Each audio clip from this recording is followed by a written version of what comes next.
Hi everyone, welcome back to our channel Rasayan Dunya. By this video, we'll discuss about how to prepare the paper of bioinorganic, bioorganic and biophysical chemistry. That is the second compulsory paper of MSc final year. First जो compulsory paper था spectroscopy, photochemistry and solid state chemistry, वो वाला मैंने already उसकी strategy है वो explain कर दी थी। ये जो है ये सेकंड कंपल्सरी पेपर होता है, यानी कि तीनों जो स्पेशलाइजेशन स्ट्रीम होते हैं inorganic, organic and physical chemistry, तीनों के लिए कंपल्सरी पेपर होता है। तीनों के लिए ये सेकंड पेपर होता है जो कि कंपल्सरी होता है, और ये जो है ये 75 मार्क्स का पेपर होता है। स्पेक्ट्रोस्कोपी है वो आपका 100 मार्क्स का पेपर होता है। अगेन बता रही हूँ कि यदि कहीं पे कोई यूनिवर्सिटी जिसमें कि सेमेस्टर सिस्टम होता है तो वहां पे जो मार्क्स हैं पेपर के वो वेरी कर सकते हैं, बट ऐसी कोई भी यूनिवर्सिटी जहां पे एनुअल एग्जाम्स होते हैं एमएससी के, तो वहां पे ये वाला पेपर है 75 मार्क्स का होता है। टॉपिक है वो आपके सेम रहते हैं, चाहे आपकी यूनिवर्सिटी है वो कोई भी हो। हाँ, यूनिट है वो थोड़ी बहुत इधर उधर हो सकते हैं, बट टॉपिक्स वो आपके सेम रहते हैं ना। यहाँ से आपको कैसे ये वाला पेपर प्रिपेयर करना है, पूरा का पूरा थ्योरेटिकल पेपर होता है, सो दैट आपको बहुत ही केयरफुली से प्रिपेयर करना होता है। ठीक है, इसमें रिएक्शन पोर्शन है वो नहीं होता, सारा का सारा पूरी की पूरी यहाँ पे थ्योरेटिकल पोर्शन होता है। देखिए पेपर का नाम है bio inorganic, bio organic and bio physical chemistry. तो जो बायोलॉजी जिनका ग्रेजुएशन में जो बायो बैकग्राउंड से हैं उनके लिए ये वाला पेपर है ये थोड़ा सा इजी होता है, बिकॉज यहाँ पे जूलॉजी एंड बॉटनी के काफी सारे कॉन्सेप्ट हैं वो आते हैं, और मैथमेटिक्स से जिनका बैकग्राउंड है उनके लिए पेपर है थोड़ा सा अलग हो सकता है, बट टफ नहीं होगा। ठीक है, क्योंकि वो भी एमएससी प्रीवियस में बायोलॉजी वो पढ़ के आए होते हैं। ठीक है, देन यहाँ से ये वाला पेपर ही आपको कैसे प्रिपेयर करना होता है। तो देखिए बहुत ही इजी पेपर होता है ये आपका, और ये आपको बहुत अच्छे से मार्क्स दिला सकता है क्योंकि पूरा का पूरा थ्योरेटिकल पेपर होता है। ठीक है, मार्क्स कटने की कोई चांसेस ही नहीं होते यहाँ से। स्पेक्ट्रोस्कोपी है वो आपका फिर भी थोड़ा सा टफ पेपर पड़ता है, बट ये वाला अगेन बता रही पूरा का पूरा थ्योरेटिकल पेपर है।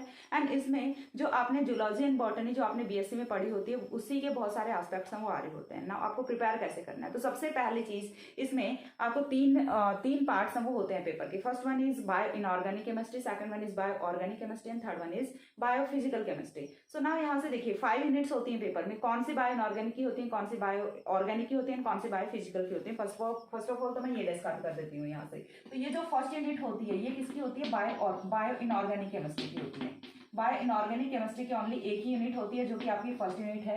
फर्स्ट यूनिट है वो आपकी बायो इनऑर्गेनिक केमिस्ट्री की होती है। देन आपकी जो सेकंड एंड थर्ड यूनिट है, ये जो 2 यूनिट है ये आपकी होती है बायो ऑर्गेनिक केमिस्ट्री की, ये होती है आपकी बायो ऑर्गेनिक होती है। एंड ये वाले जो 2 यूनिट्स है, फोर्थ एंड फिफ्थ यूनिट है, ये आपकी होती है bio physical chemistry, bio physical chemistry. ठीक है, बायो सभी में है, इनऑर्गेनिक होगा, ऑर्गेनिक होगा, फिजिकल होगा। एक यूनिट है वो आपकी होती है बायो इनऑर्गेनिक केमिस्ट्री की, 2 यूनिट्स वो होती है बायो ऑर्गेनिक केमिस्ट्री की, एंड जो 2 यूनिट्स वो होती है आपकी बायो फिजिकल केमिस्ट्री की ना। यदि आपको 60% सिलेबस कवर करना है, क्योंकि स्ट्रेटेजी मैं जब भी बता रही होती हूँ तो मैं यहाँ पे 60% सिलेबस का मोटिव लेके चलती हूँ, आपको ऑल 5 यूनिट्स वो नहीं पढ़नी होती। ठीक है, मैं यहाँ से आपको बताती हूँ कि आपको कौन सी 3 यूनिट्स हैं, 5 यूनिट्स में से आपको कौन सी 3 इजीएस्ट यूनिट्स हैं वो जो प्रिपेयर करनी है और किस वे में प्रिपेयर करनी है, वो चीज मैं आपको यहाँ पे बता रही होती हूँ। अगेन मैं बताती हूँ कि आपको बुक्स कौन सी फॉलो करनी है। तो आपकी जो प्रगति एडिशन की बुक्स हैं वो आप फॉलो कर सकते हैं to prepare the bio inorganic, bio organic and bio physical chemistry. तीनों की इंडिविजुअल बुक्स आती हैं। बायो इनऑर्गेनिक की आपकी बुक अलग होती है, बायो ऑर्गेनिक की आपकी अलग बुक होती है, बायो फिजिकल की आपकी अलग बुक होती है। तीनों जो पेपर्स हैं वो आपको एक बुक में नहीं मिलते, तीनों पार्ट्स के लिए सेपरेट बुक्स हैं वो आपकी हैं। तो आप जाके प्रगति एडिशन की बुक्स वो परचेज कर सकते हैं to prepare bio inorganic, bio organic and bio physical chemistry. ठीक है, अब यहाँ से आपको कौन कौन से 3 यूनिट्स हैं वो करनी होती है। तो फर्स्ट ऑफ ऑल हम मूव करते हैं फर्स्ट यूनिट से। फर्स्ट यूनिट है वो आपकी क्या होती है, देखिए सिलेबस के अकॉर्डिंग मैं आपको बताऊंगी कि आपको कौन से 3 यूनिट्स हैं वो प्रिपेयर करनी है। ठीक है, तो देखिए फर्स्ट यूनिट है वो आपकी क्या होती है, metal ions in biological system. Metal ions in biological system, तो बायोलॉजिकल सिस्टम में कौन कौन से मेटल आयंस होते हैं। बीएससी थर्ड ईयर में सभी ने इनऑर्गेनिक केमिस्ट्री पढ़ी होती है, और उसमें भी आपने बायो इनऑर्गेनिक केमिस्ट्री फिफ्थ जो यूनिट है बीएससी थर्ड ईयर की वो पढ़ी होती है। उसमें क्या होता है, sodium role of sodium ion, role of potassium ion, role of magnesium ion, role of calcium ion in biological system. तो वो चारों के चारों आयन है उनका रोल यहाँ पे आपको पढ़ना होता है। सोडियम पोटेशियम पंप है वो आपको यहाँ पे पढ़ना होता है। ठीक है, इसके साथ में आपका एक पोर्शन है यूनिट का वो कंप्लीट हो जाता है। सेकंड जो यूनिट का पोर्शन आता है वो आता है transport and storage of dioxygen.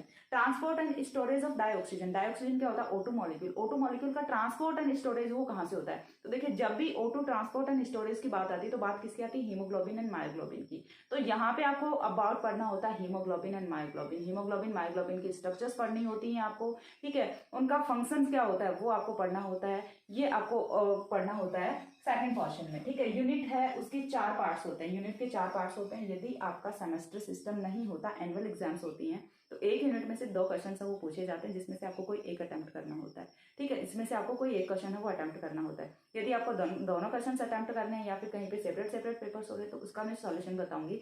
यदि आपकी यूनिवर्सिटी में ऐसा कोई क्राइटेरिया है कि यूनिट में 2 क्वेश्चन पूछे जाते हैं, उनमें से कोई एक क्वेश्चन अटेम्प्ट करना है, तो आप स्टार्टिंग वाले दोनों पार्ट्स हैं ये आपको करने होते हैं। You have to do 2 parts only.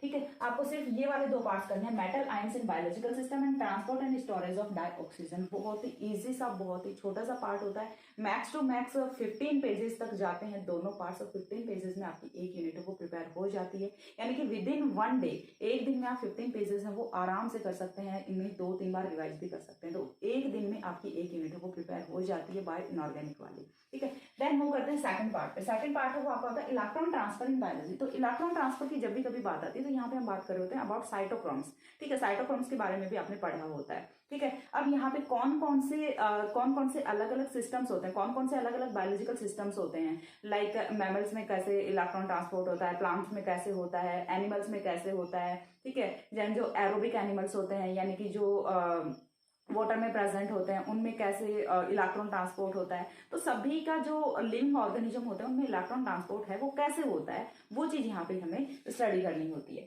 Then जो फोर्थ पार्ट आता है वो आता है नाइट्रोजन फिक्सेशन। तो नाइट्रोजन फिक्सेशन वाला पार्ट है, ये भी आपने BSc 3rd year inorganic chemistry 5th unit bio inorganic chemistry में पढ़ा होता है अबाउट नाइट्रोजन फिक्सेशन। इसमें आपको पढ़ना होता है about nitrogenase enzyme. Nitrogenase enzyme का आपको मैकेनिज्म देखना होता है, अबाउट स्ट्रक्चर देखना होता है, इसका जो साइकिल होता है वो देखना होता है, एंड केमिकल नाइट्रोजन फिक्सेशन देखना होता है। इतनी चीज होती है आपकी फर्स्ट यूनिट। फर्स्ट यूनिट में आप यदि चारों पार्ट भी अटेम्प्ट करते हो, ठीक है, चारों पार्ट यानी कि दोनों क्वेश्चन से यदि आपको अटेम्प्ट करने हैं तो इससे इजी यूनिट कोई हो नहीं सकती पूरी की पूरी एमएससी फाइनल ईयर में। सबसे इजी है, सबसे स्मॉल यूनिट है। यदि आपके यूनिवर्सिटी में ये कोई क्राइटेरिया है कि ओनली 1 क्वेश्चन अटेम्प्ट करना होता है, then I will suggest you that you have to do starting 2 parts. ठीक है, आपको ये जो स्टार्टिंग वाले 2 पार्ट्स हैं ये करने चाहिए, क्योंकि ये वाला जो मेटल आयंस का रोल होता है बायोलॉजिकल सिस्टम में ये आप ऑलरेडी करके आए होते हैं। ठीक है, हीमोग्लोबिन मायोग्लोबिन के साथ में भी आप फेमिलियर होते हैं, तो ये आपके लिए कोई नई टॉपिक नहीं है। साथ ही ये जो हीमोग्लोबिन मायोग्लोबिन है ये आपने नेचुरल प्रोडक्ट में भी पढ़ना होता है, तो ये कॉमन टॉपिक हो जाता है दोनों के लिए, नेचुरल प्रोडक्ट के लिए भी और यहाँ के लिए भी, बायो इनऑर्गेनिक के लिए भी। तो ये वाला पार्ट मैं सजेस्ट करूंगी कि आपको करना चाहिए। देन नाइट्रोजन फिक्सेशन है वो भी इजी होता है। इलेक्ट्रॉन ट्रांसफर वाला है वो थोड़ा सा यहाँ से डिफरेंट हो जाता है, कि वो आपके लिए थोड़ा सा यहाँ से डिफरेंट हो सकता है, बट मैं आपको सजेस्ट करूंगी कि आप स्टार्टिंग वाले 2 पार्ट्स हैं वो करिए। यदि आपको चारों करनी है तो भी अच्छी यूनिट है, तो फर्स्ट यूनिट है वो आपको करनी होती है, 100% करनी होती है, और सबसे पहले आपको इसी यूनिट से स्टार्ट करना होता है। बायो इनऑर्गेनिक केमिस्ट्री आपकी कंप्लीट हो जाती है विद इन 1 डे। यदि चारों पार्ट भी करते हो ना तो भी एक दिन में आप इजिली कवर करके ले जाते हो बायो इनऑर्गेनिक केमिस्ट्री को। यहाँ तक क्लियर है? बायो इनऑर्गेनिक केमिस्ट्री एक यूनिट आपकी प्रिपेयर हो जाती है। ठीक है, अब इसके बाद मूव करते हैं सेकंड यूनिट पे। तो सेकंड यूनिट है वो किसकी आती है? बायो ऑर्गेनिक केमिस्ट्री की आती है। ठीक है, सेकंड यूनिट किसकी है? बायो ऑर्गेनिक केमिस्ट्री की। अब बायो ऑर्गेनिक केमिस्ट्री की करनी होती है सेकंड यूनिट या फिर नहीं करनी होती, वो चीज मैं आपको बताती हूँ। तो सेकंड यूनिट के पहले टॉपिक्स देख लेते हैं कौन कौन से होते हैं, देन आप अपने आप डिसाइड कर पाएंगे कि यहाँ से करनी है या फिर नहीं करनी। एंजाइम, सेकंड यूनिट का जो सबसे फर्स्ट जो टॉपिक है वो क्या होता है? एंजाइम्स होते हैं। तो एंजाइम के बारे में कोई भी ऐसा स्टूडेंट नहीं है जो एमएससी तक पहुंचा और उसने आज तक एंजाइम के बारे में नहीं पढ़ा। एंजाइम के बारे में सारे लोग पढ़ के आए होते हैं। एंजाइम की जो एंजाइमेटिक कैटालिटिक रिएक्शंस होती हैं वो आपने पढ़ी होती हैं। केमिकल कैटालिसिस होता है, ठीक है, या फिर फिजिकल कैटालिसिस होता है। जो आपकी एंजाइमेटिक थ्योरीज होती हैं वो आपने पढ़ी होती हैं। एंजाइमेटिक प्रॉपर्टीज हैं वो आपने पढ़ी होती हैं, जैसे कि कीलॉक मॉडल है वो आपने पढ़ा होता है, एंड कॉसलैंड फिट थ्योरी है वो आपने पढ़ी होती है। तो ये सारी चीजें ही आती हैं एंजाइम वाले में। देन जो सेकंड पार्ट है एंजाइम का वो आता है मैकेनिक्स ऑफ एंजाइम एक्शन, यानी कि जो एंजाइम एक्शन है, एंजाइमेटिक रिएक्शंस होती हैं, उनका जो मैकेनिक्स होता है वो क्या होता है उसके बारे में हमें पढ़ना होता है सेकंड पोर्शन में। देन जो थर्ड है types of reactions catalysed by enzymes. तो कौन कौन सी रिएक्शंस हैं जो कि एंजाइम से कैटालाइज्ड होती हैं? तो यहाँ से एंजाइम कैटालाइज्ड एसिडिफिकेशन होता है, डीएसिडिफिकेशन होता है, कंडेंसेशन रिएक्शन होती हैं, साथ में जो आपकी डिस्प्लेसमेंट रिएक्शंस होती हैं, डबल डिस्प्लेसमेंट रिएक्शंस होती हैं, और एलिमिनेशन रिएक्शंस होती हैं, यानी कि all kind of reactions that are catalysed by enzymes will study in this chapter. ठीक है, तो हमें क्या करना होता है, इसमें जितनी भी रिएक्शंस जो कोई एंजाइम्स की प्रेजेंस में कैटालाइज्ड होती हैं, यानी कि उनमें कैटलिस्ट है वो एंजाइम होता है, उनकी स्टडी हमें इस वाली चैप्टर में करनी होती है। सो दैट सेकंड यूनिट का आपको आइडिया लग गया होगा कि आप इस टॉपिक के साथ में ऑलरेडी फैमिलियर होते हैं, तो आपको ये वाली यूनिट है ये भी करनी होती है। सेकंड यूनिट भी आपको करनी होती है और काफ़ी इजी है। मैंने आपको बता दिया कि कौन कौन से टॉपिक्स आपने यहाँ पे पढ़ने होते हैं, जिसमें से आपके बहुत सारे टॉपिक्स हैं वो ऑलरेडी कवर किए हुए होते हैं और वो भी कोई टफ लैंग्वेज में नहीं होते, बहुत ही ईजी से टॉपिक्स हैं। तो सेकंड यूनिट है, ये भी आपको करनी होती है। सबसे पहले आपको फर्स्ट यूनिट ही करनी है, क्योंकि फर्स्ट यूनिट है वो काफ़ी छोटी है एंड वो आप बीएससी थर्ड ईयर में पढ़ के भी आए होते हैं, ठीक है।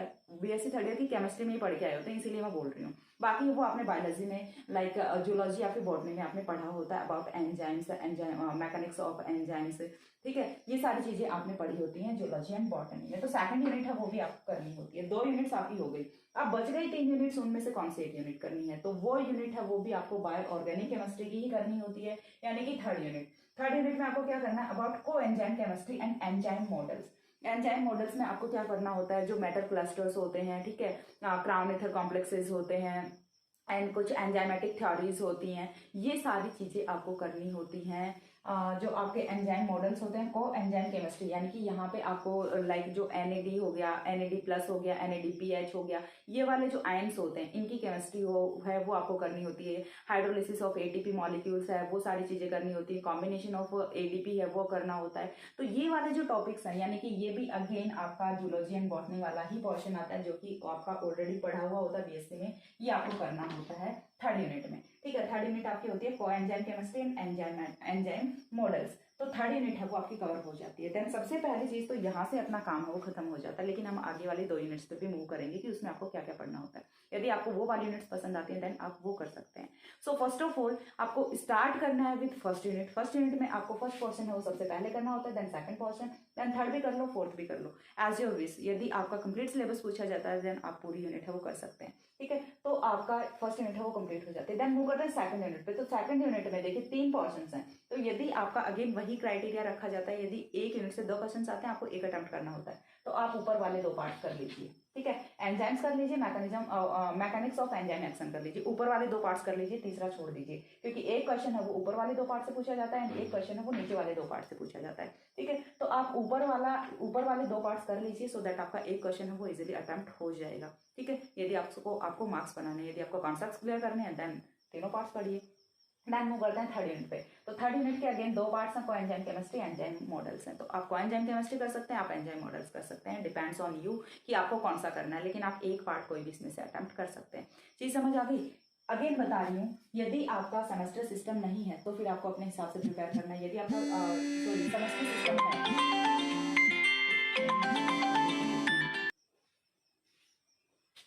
ओके, देन देखिए यहाँ से आपको जो थर्ड यूनिट है वो भी आपकी कंप्लीट हो जाती है। फर्स्ट यूनिट यदि आपको कवर करनी है, ऊपर वाले 2 पार्ट्स कीजिए। सेकंड यूनिट यदि आपको करनी है, अगेन ऊपर वाले 2 पार्ट्स कीजिए। थर्ड यूनिट में आपका डिपेंडिंग ऑन यू होता है कि यदि आपको को एंजाइम केमिस्ट्री करनी है तो ये कीजिए, एंजाइम मॉडल करना है तो आप ये कीजिए। लेकिन मैं इसमें भी आपको ये सजेस्ट करूंगी कि यदि आपको एक पार्ट कवर करना है तो आप एंजाइम मॉडल पे आप काम करिए, ना कि को एंजाइम केमिस्ट्री पे, ठीक है। एंजाइम मॉडल है वो आपका काफी अच्छा टॉपिक होता है। इसके जो मोस्ट ऑफ टॉपिक्स हैं वो आपने एमएससी प्रीवियस में किए होते हैं। क्राउन ईथर कॉम्प्लेक्स हो जाता है, क्रिप्टेंस हो जाता है, साइक्लोडेक्सट्रिन हो जाता है, ठीक है। जो थ्योरीज ऑफ एंजाइम कैटालिसिस हो जाती हैं, एंड जो activation energy transition state theory है वो हो जाती है। तो ये वाली सारी चीजें हैं, ये आपने की होती हैं एमएससी प्रीवियस में, ठीक है। तो ये पार्ट आपको करना चाहिए। उसके बाद मूव करते हैं फोर्थ यूनिट पे। आपको करनी है सिर्फ ये वाले 3 यूनिट्स। उसके बाद फोर्थ यूनिट पे मूव करते हैं। फोर्थ यूनिट वो आपकी होती है बायो एनर्जेटिक्स, यानी कि during the chemical reactions catalysed by enzymes, जो एनर्जी चेंजेस हैं वो कैसे होते हैं वो हमें इसमें स्टडी करना होता है, ठीक है। एक्सर्गोनिक रिएक्शन होती है या फिर एंडरगोनिक रिएक्शन होती है, वो आपको यहाँ पे इस वाले पार्ट में स्टडी करनी होती है। नेक्स्ट होता है आपका स्टैटिस्टिकल मैकेनिक्स इन बायोपॉलीमर्स। तो बायोपॉलीमर्स के बारे में आपको पढ़ना होता है, ठीक है। इनका जो चैन कॉन्फ़िगरेशन है वो आपको पढ़ना होता है, कॉन्फ़िगरेशन का जो डिटर्मिनेशन है वो आपको पढ़ना होता है। देन आपका आता है बायोपॉलीमर इंटरैक्शंस, यानी कि बायोपॉलीमर इंटरैक्शंस वो कैसे होते हैं, अबाउट बायोपॉलीमर्स के बारे में आपको यहाँ पे पढ़ना होता है, ठीक है। तो आप ये वाली यूनिट बिल्कुल भी आपको नहीं करनी है, आपको ये वाली यूनिट स्किप करनी होती है यदि आप 3 यूनिट्स प्रिपेयर कर रहे हैं। तो 3 यूनिट्स यदि प्रिपेयर कर रहे हैं तो ऊपर वाले तीनों यूनिट कीजिए, फोर्थ यूनिट पे आपको मूव ही नहीं करना है। ये बायोफिजिकल की यूनिट्स होती हैं, ठीक है।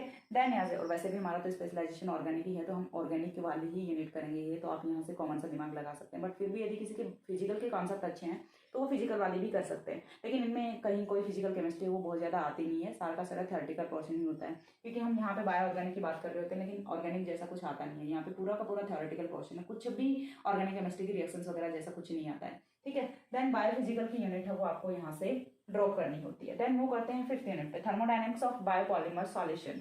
यहाँ पे हमें पढ़ना होता है about thermodynamics of biopolymer solution, like osmotic pressure हो गया during the reaction, reaction catalysed by enzymes. ठीक है, सारा का सारा एंजाइम्स के बारे में पढ़ रहे होते हैं हम यहाँ पे। Cell membrane and transport of ion, cell membrane की स्ट्रक्चर है वो हमें पढ़नी होती है, कौन कौन से आयन्स हैं, कैसे उनका ट्रांसपोर्ट होता है। आउटर आउटर जो सेल आउटर आउटर सॉरी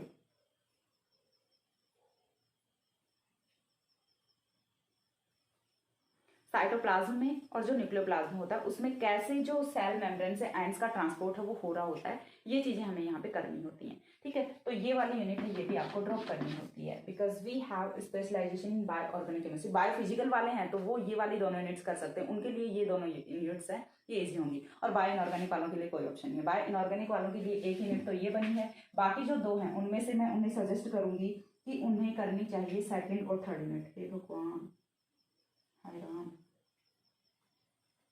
क्या क्या दुख झेलना पड़ता है मुझे। एक मकोड़े ने मुझे पकड़ा हुआ है और ये छोड़ नहीं रहा है। गॉड छोड़ दे नहीं छोड़ रहा है। Excuse me, sorry sorry sorry guys, कहीं काट लिया इसलिए मुझे तो पंगा फंस जाएगा। मकोड़े बड़ा कस के पकड़ते हैं, अब कैसे छुड़ाऊं इसे। ये मेरी फ्रेंड पीछे पक गया, छोड़ दे, मर जाएगा नालायक।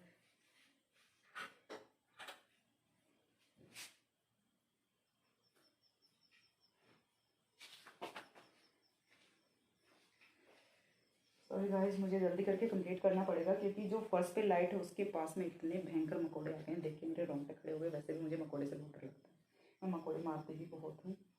हाँ, जितना मुझे सांस से डर नहीं लगता जितना मकोड़े से लगता है। सॉरी। हाँ, तो आपको 4th एंड 5th यूनिट है वो नहीं करनी होती। अब मैं बात करती हूँ स्पेशलाइजेशन वाइज। तो स्पेशलाइजेशन यदि आपका बायो इनऑर्गेनिक है आप स्टार्टिंग वाले 3 यूनिट्स को फॉलो कीजिए। स्पेशलाइजेशन यदि आपका बायो ऑर्गेनिक है देन भी आप जो 3 यूनिट्स हैं इन्हीं को फॉलो कीजिए। स्पेशलाइजेशन यदि आपका बायोफिजिकल है देन आपको 1 यूनिट ये वाली करनी होती है और 2 यूनिट ये वाली करनी होती है। ठीक है, बायो इनऑर्गेनिक वालों को कैसे करना है देखो मैं बताती हूँ आपको। इनऑर्गेनिक स्पेशलाइजेशन, इनऑर्गेनिक वालों को कौन सी करनी है, फर्स्ट 3 यूनिट्स।